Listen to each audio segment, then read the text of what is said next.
ایک بدو آیا نبی علیہ الصلوۃ والسلام کے پاس، فرمایا یا رسول اللہ مجھ سے غلطی ہو گئی، میں نے روزے کی حالت میں اپنی بیوی سے تعلق بنا لیا افطار کے بعد رمضان کی رات میں۔ تو فرمایا اچھا تو کوئی بات نہیں، تم ایک کام کرو کہ 60 مسکینوں کو کھانا کھلا دو، کفارہ ادا کر دو۔ اللہ اکبر۔ نبی علیہ السلام جب مدینہ گئے ہیں تو مسلمانوں کو 2 اللہ نے نعمتیں دی۔ جب نبی علیہ السلام مدینہ گئے، کون سی 2 نعمتیں؟ ایک تو بیت اللہ کو قبلے کا درجہ عطا فرما دیا۔ اس سے پہلے قبلہ جو تھا بیت المقدس کی طرف منہ کر کے نماز پڑھتے تھے، اللہ نے مکہ مکرمہ میں اپنے گھر کو قبلے کا درجہ عطا فرما دیا۔ دوسری نعمت رمضان المبارک کا یہ مقدس مہینہ اللہ تبارک و تعالیٰ نے عطا فرمایا۔ اور پھر اگر اب رمضان کی بات کر لیں، رمضان میں بھی پچھلی امتوں سے زیادہ اللہ کے نبی علیہ الصلوۃ والسلام کو اور 2 نعمتیں عطا فرما دی جو آج ہمارے کام آ رہی ہیں۔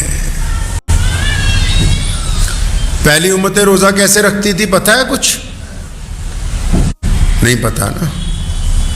پہلی امتوں میں جب روزہ رکھا جاتا تھا، روزہ 24 گھنٹے کا ہوتا تھا۔ شام کو افطاری کے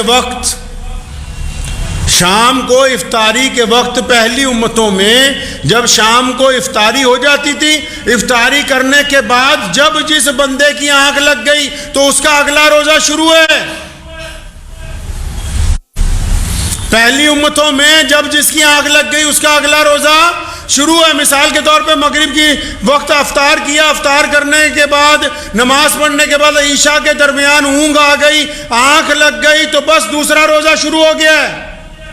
جب تک جاگ رہے ہیں بس تبھی تک افطار کا وقت ہے، جیسے ہی نیند آئی، جیسے ہی اونگ آئی تو دوسرا روزہ شروع ہو جاتا تھا۔ نبی علیہ الصلوۃ والسلام کے دور میں جب رمضان فرض ہوا تب بھی ایسا ہی تھا۔ ہمارے اللہ کے نبی صلی اللہ علیہ وسلم کریم رسول ہیں۔ ایک بدو آیا نبی علیہ الصلوۃ والسلام کے پاس، فرمایا یا رسول اللہ مجھ سے غلطی ہو گئی، میں نے روزے کی حالت میں اپنی بیوی سے تعلق بنا لیا افطار کے بعد رمضان کی رات میں۔ تو فرمایا اچھا تو کوئی بات نہیں، تم ایک کام کرو کہ 60 مسکینوں کو کھانا کھلا دو، کفارہ ادا کر دو۔ تو اس نے کہا یا رسول اللہ میں تو خود مسکین ہوں، میں خود بڑا غریب آدمی ہوں، میں 60 لوگوں کو کھانا نہیں کھلا سکتا ہوں۔ تو نبی علیہ الصلوۃ والسلام نے فرمایا اچھا پھر ایسا کرو، تم اس کے بدلے میں 60 روزے رکھنا۔ کہنا یا رسول اللہ ایک روزے میں اتنا بڑا کام ہو گیا، 60 روزوں میں کیسے میں اپنے آپ کو سنبھالوں گا، 60 میں کیا ہوگا میرے ساتھ؟ فرمایا اچھا پھر ایسا کرو، 60 یتیموں کو کچھ نہ کچھ کھانے کے لیے دے دو، اپنے روزے کا کفارہ ادا کر دو۔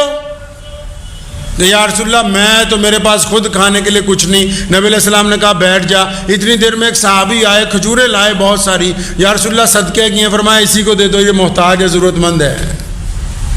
جب اس بندے کو دے دی، فرمایا جا مدینہ منورہ میں جا کے بانٹ دے اور تیرے روزے کا کفارہ ادا ہو جائے۔ تو نبی علیہ الصلوۃ والسلام کی منت کر کے کہنے لگا یا رسول اللہ مدینے میں مجھ سے بڑا مسکین کوئی نہیں ہے، یہ مجھے ہی عطا فرما دے۔ تو لکھا ہے محمد رسول اللہ صلی اللہ علیہ وسلم اتنا مسکرائے اس کی اس بات کو سن کے کہ یہ فدیہ دینے کے لیے اسے کھجوریں دی ہیں، یہ بھی اب دوسروں کو دینے کے لیے تیار نہیں، کہہ رہا یا رسول اللہ یہ بھی مجھے ہی دے دو۔ ایک صحابی حضرت قیس ابن سریمہ رضی اللہ تعالیٰ عنہ اونٹ چراتے ہیں، اونٹ چرا کے جب شام کو گھر پہ پہنچے، مغرب کے وقت افطار کا وقت ہوا، پانی پی کے روزہ کھولا، بیوی کو پوچھا کچھ کھانے کے لیے ہے؟ کہنے لگی نہیں کچھ اتنا گھر میں کچھ ہے نہیں، لیکن آپ کیونکہ تھکے ہوئے آئے ہیں، آپ رکو میں کچھ بناتی ہوں آپ کو کھلاؤں گی، میں انتظام کر لوں، پڑوسیوں سے کچھ لے لوں۔ اب وہ جو سامان اکٹھا کرنے لگی کچھ بنانے کے لیے، تو اتنی دیر میں قیس کی آنکھ لگ گئی۔ تو جب قیس رضی اللہ تعالیٰ عنہ کی آنکھ لگ گئی، ان کی بیوی آئی کھانا لے کے، تو اس نے کہا قیس بہت بڑی ہلاکت ہے تیرے لیے، مطلب پریشانی ہو گئی، تیری تو آنکھ لگ گئی، دوسرا روزہ شروع ہو گیا ہے، دوسرا روزہ شروع ہو گیا ہے۔ یہ ان لوگوں کے لیے واقعات سنا رہا ہوں وہ جڑے افطاری اتنا کرتے جتنا ولیمے جی آئے ہون ماں دے پتر ہے سارے دے سارے ہی بھی، یہ سحری ہے، کوئی ولیمہ تھوڑی ہے۔ یہ ان لوگوں کو بتا رہا ہوں کہ اللہ تبارک و تعالیٰ کے نبی علیہ السلام نے کتنی بڑی نعمت عطا فرمائی ہے۔ جب قیس کو پتہ لگا کہ دوسرا روزہ شروع ہو گیا، اب تو کچھ کھا پی نہیں سکتے، روزہ رکھ لیا، نیت کر لی۔ ظہر کے وقت جب مسجد نبی صلی اللہ علیہ وسلم میں گئے، بھوک کی شدت کی وجہ سے، کیونکہ لگاتار افطاری کے بعد نہ افطاری ہوئی نہ سحری ہوئی، دوسرا روزہ شروع ہو گیا، جب وہاں گر گئے، بے ہوش ہو گئے، نبی علیہ الصلوۃ والسلام نے وجہ معلوم کی تو فرمایا یا رسول اللہ کیونکہ اس کی آنکھ لگ گئی تھی، دوسرا روزہ شروع ہو گیا، قیس کو موقع نہیں ملا افطار کا نہ سحر کا۔ نبی علیہ الصلوۃ والسلام کا دل تڑپ اٹھا۔ اللہ تعالیٰ نے پھر قرآن پاک میں جبرائیل علیہ السلام کو بھیجا پیارے نبی صلی اللہ علیہ وسلم کے پاس کہ جا کے میرے محبوب کو کہہ دو، پہلے تو ایسا نہیں تھا پہلی امتوں کے لیے، لیکن آپ کی امت کو یہ شرف عطا کر دیا، محمد رسول اللہ کی جوتیوں کے صدقے یہ سحری اور افطاری عطا ہوتی۔ فرمایا اے محمد صلی اللہ علیہ وسلم اپنی امت کو بتا دو کہ جب سورج ڈوب جائے گا تو جتنی چیزیں حلال ہیں وہ سورج نکلنے سے پہلے، سحری سے پہلے، صبح صادق سے پہلے، اب یہ جو رات کا وقفہ ہے، اے سونے رسول ہم نے تیری امت کے لیے تمام چیزیں حلال کر دی، جس طرح مرضی کھاؤ پیو، اپنی بیویوں کے پاس جاؤ، اب تمہارے اوپر کوئی پابندی نہیں ہے۔